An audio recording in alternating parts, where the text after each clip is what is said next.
Happening now, Ukrainian President Volodymyr Zelenskyy is expected to meet with European leaders at his nation's embassy here in Washington, D.C. And sources are telling CNN that they will coordinate their positions ahead of their sit-down with President Trump about ending Russia's war in Ukraine.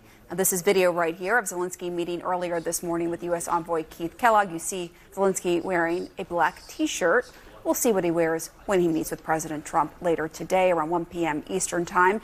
Joining us now is Democratic Congressman Brad Sherman of California. He serves on the Foreign Affairs Committee and is a member of the Congressional Ukraine Caucus. Hi, Congressman. Thanks for coming on. So based on everything you've heard about President Trump's summit with Putin Friday in Alaska, do you believe there's been any progress made towards peace? We've moved in the wrong direction. Alaska wasn't as catastrophic as it could have been. But we went into the Alaska meeting with Trump demanding a ceasefire and threatening Putin with crushing sanctions if that wasn't arranged. We came out of Alaska with Trump saying, "No, we don't even want a ceasefire. Let's work on a peace treaty, which will take many, many months at best. No sanctions."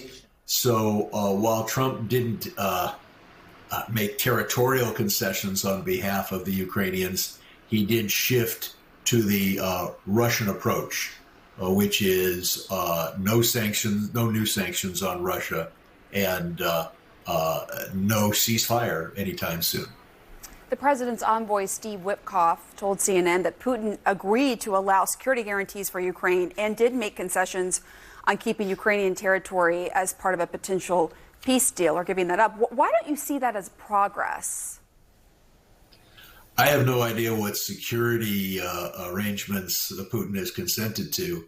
He came out of that meeting talking about his phrase, which is root causes, which, according to Russia, the root cause of this problem is that Ukraine has a military, and that in order to prevent root causes from existing in the future, there have to be severe limits on the size of the Ukrainian military. So the current Russian position is to set Ukraine up for an even more disastrous invasion next decade, when Ukraine will have a much smaller army. Putin at his news conference in Alaska also agreed with Trump that if he had been president in 2022, that this war wouldn't have happened. What is your response to that? Everyone in the world is trying to flatter Donald Trump every day. That, of course, makes no sense. Putin wants at least 20% of Ukraine. And if you believe that the war wouldn't have happened had Trump been elected, then you believe that Trump would have handed Putin that territory without Putin even having to fight for it. So every world leader seems to start a meeting by saying, "Donald Trump, you are the greatest statesman in the history of the world." And they find that they get a better deal if they do that. So then what do you think President Zelenskyy and the European leaders should say to Trump when they meet with him later today? Well, I think Zelenskyy should wear a suit just as a token. And I am sure that I don't think they'll be quite as obsequious as others, but I'm sure they'll compliment Trump on many things, from decor to hairline to his great leadership.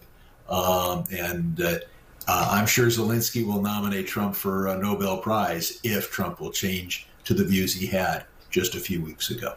Well, President Trump is putting the onus right now on Ukraine. In that social media post last night, he said that Zelenskyy must agree to some of Russia's conditions for the war to end, specifically ceding Crimea and agreeing to never join NATO. Are those acceptable demands?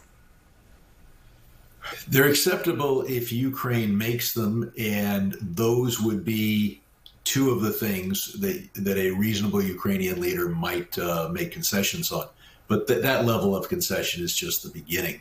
Putin isn't going to settle for Crimea and no NATO. What he wants and has demanded is all the territory his military has seized in the last couple of years, plus additional territory that he has not been able to seize, plus not only no NATO membership for Ukraine, but a small Ukrainian army. So I'm Zelensky's eventually going to have to make some concessions. Those are up to him. But my guess is they're more severe than the two you identified. And Zelenskyy has said he will not make any territorial concessions, and under the Constitution in Ukraine, that has to be done through a referendum. So what would you propose here to reach an agreement? My guess is that you will not get a formal peace treaty. You will get an armistice. It will reflect where the battle lines are now, not the ones that Putin would like to have, and that there will continue to be a hostility between Ukraine and Russia.